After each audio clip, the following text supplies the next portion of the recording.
নমস্কার বন্ধুরা, আশা করি আপনারা ভালো আছেন, ভালো থাকবেন। অনেকে জিজ্ঞেস করেন যে সবাই বলে গার্জিয়ান এঞ্জেল, গার্জিয়ান এঞ্জেল। এই গার্জিয়ান এঞ্জেল কে? কে এবং তেনাকে আমরা কি করে জানবো যে কে কে আমাদের গার্জিয়ান এঞ্জেল? তো আরো জিজ্ঞেস করেন যে যতদিন না আমরা অ্যাঞ্জেল শিখতে পারছি ততদিন কি গার্জিয়ান এঞ্জেল কে সেই কথা জানতে আমাদের বাধা আছে? তো আমার মতে আমি জানি প্রত্যেকে অনেকেরই অনেক রকম মত থাকে। আমাকে যদি জিজ্ঞেস করেন আমি বলবো কোনো বাধা নেই।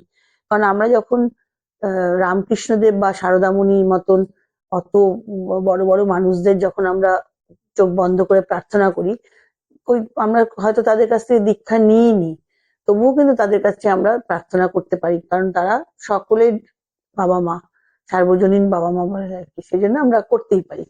সেই রকমই অ্যাঞ্জেলকে ডাকার জন্য আপনাকে অ্যাঞ্জেল থেরাপি শিখে ডাকতে হবে তাই নয়। তবে একটা কথা বলতে পারি যে যেটুকু আমার জানা আছে সেটা বলতে পারি যে কোন অবশ্যই ডাকতে পারেন, কিন্তু রেইকি এবং অ্যাঞ্জেল দুটোই শেখার জন্য আপনার যে কোনো একজন, এমন কোনো ইয়ে নেই যে এর কাছে শিখতে হবে, কোনো একজন মাস্টার টিচারের কাছ থেকে অবশ্যই একবার একটা অ্যাটিউনমেন্ট নেওয়া দরকার। তাহলে আপনার প্রত্যেকটা চক্র ব্যালেন্স হয় এবং প্রত্যেকটা চক্রতে সিম্বল যে কোথায় কিভাবে কি সিম্বল লাগাতে হয় সেগুলো আপনার কাছে খুব ক্লিয়ার হয়ে যায়।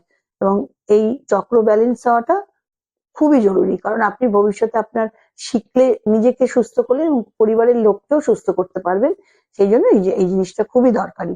এবং একবার অ্যাটেনমেন্ট দেওয়ার পরে আপনার সমস্ত চক্র ব্যালেন্স থাকে, খুলে যায় এবং প্রত্যেকটা চক্র সিম্বল নেওয়ার জন্য রেডি রেডি থাকে বলতে পারেন আর কি।